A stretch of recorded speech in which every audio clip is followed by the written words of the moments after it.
Hey everyone, I am so glad that you joined us again for week number 2 of Dangerous Prayers.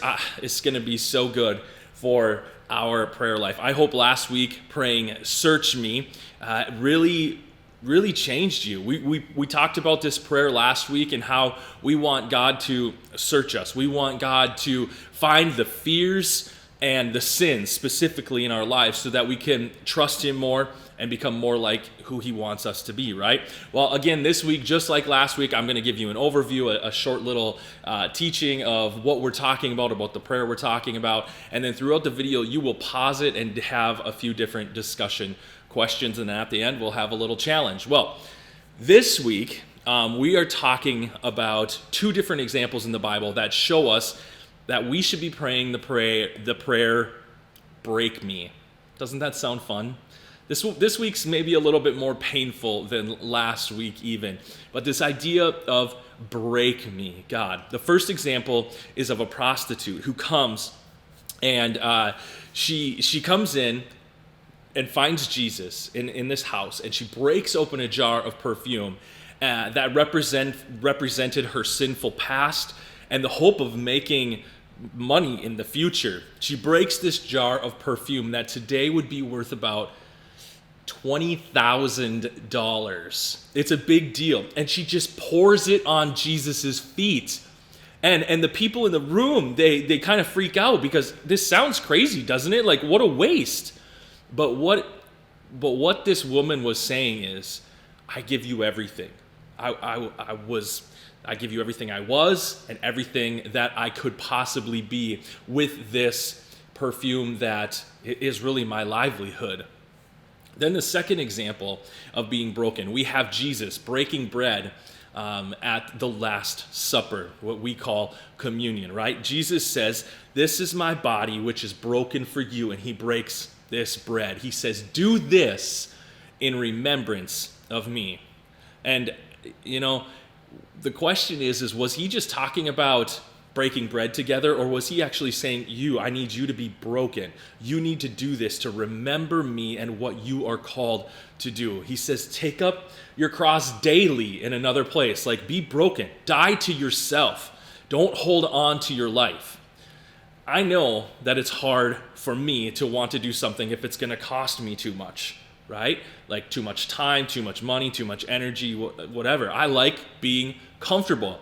I like good food. I like a comfy bed. I like the safety of my neighborhood. And I wonder often if I'm playing it too safe. Here's the question. What could a broken or a poured out life look like today? Talk about that in your group.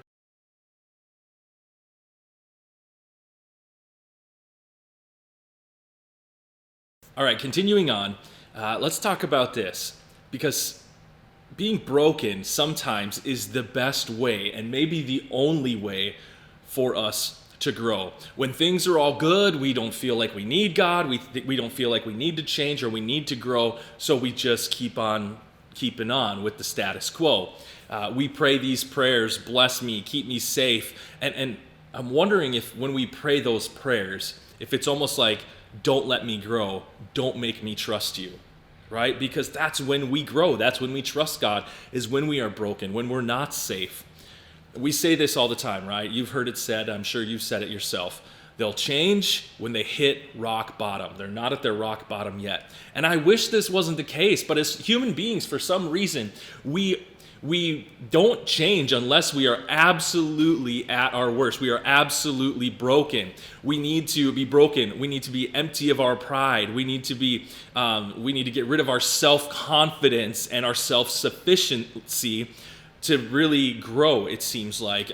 Especially as Americans, we have this built-in urge to be comfortable, to avoid any type of pain or suffering. But what if discomfort and pain, what if it was the best way for us to grow?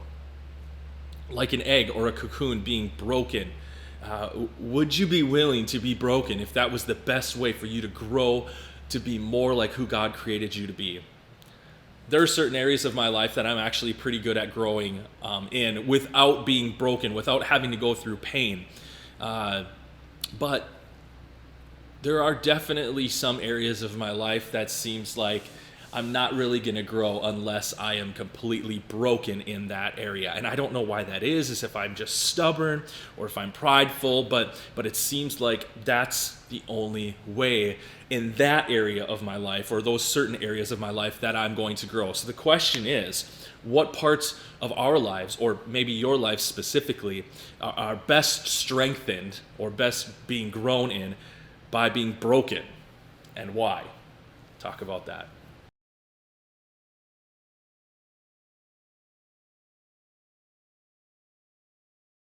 Okay, now, there is a negative tendency to run away from God when we are going through tough times, when we are being broken.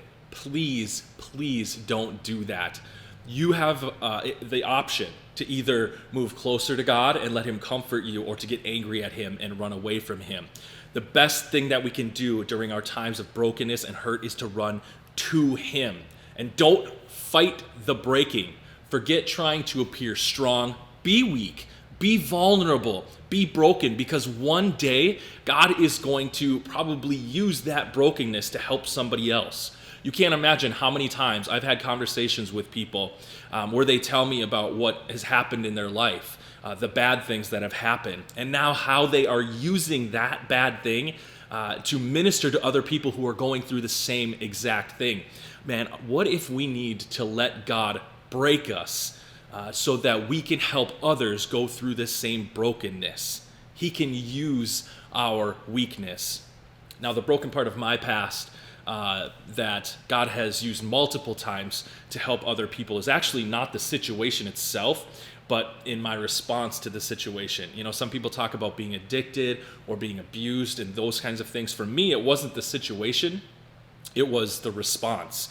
As a 20-year-old, I was in a situation where there was nothing I could do to make it better. And I had to completely trust and rely on God. And the only thing I could do was pray. So for a month, it felt like I prayed continually from morning to night, from when I woke up to when I went to bed. Like, I prayed and prayed and prayed and prayed.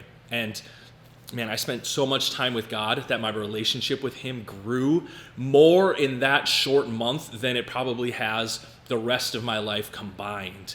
And I now share with people that when you look back on this situation, your response will dictate whether that time was the best time of your life or the worst. Like, it's still going to hurt, it's still going to be hard, but are you going to use it? Are you going to accept it? Or are you going to run from God during it? Now, here's what I would love for you to do, and this is getting a little bit vulnerable, but I would love for you to share with your group a part of your broken past that God has or could use to help others.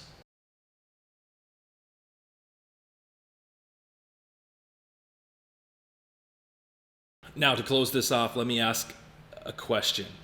If being broken by God is the best way to become more like who He has created us to be, and it's the best way for Him to use us or use our hurts to help others, why wouldn't we pray this prayer?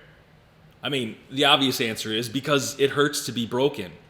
But man, it is so, so worth it in the end. Now, understand this about brokenness. True brokenness is not just a one-time prayer. It's not something that you just pray and it happens once and boom, it's over. No, being a Christian is not this half-hearted, easy thing to do. It's being broken over and over, taking up your cross every single day. But if there are blessings on the other side of that brokenness, then God, break me. You could play it safe, right? And you could just live this half-hearted life, but I believe that you want more. I truly believe that. So God, we pray, break us. And that, of course, is your challenge this week. To every day this week, pray, God, break me. Don't chicken out again. Don't forget about it. Pray it and ask God to break you so that you can be formed into who He wants you to be, and so that you can help others in the future with what you've gone through. Now, this is a dangerous prayer, and this is probably going to put you in a not so comfortable situation. It's going to stretch you this week, so get ready. But be strong, trust in God, pray this prayer.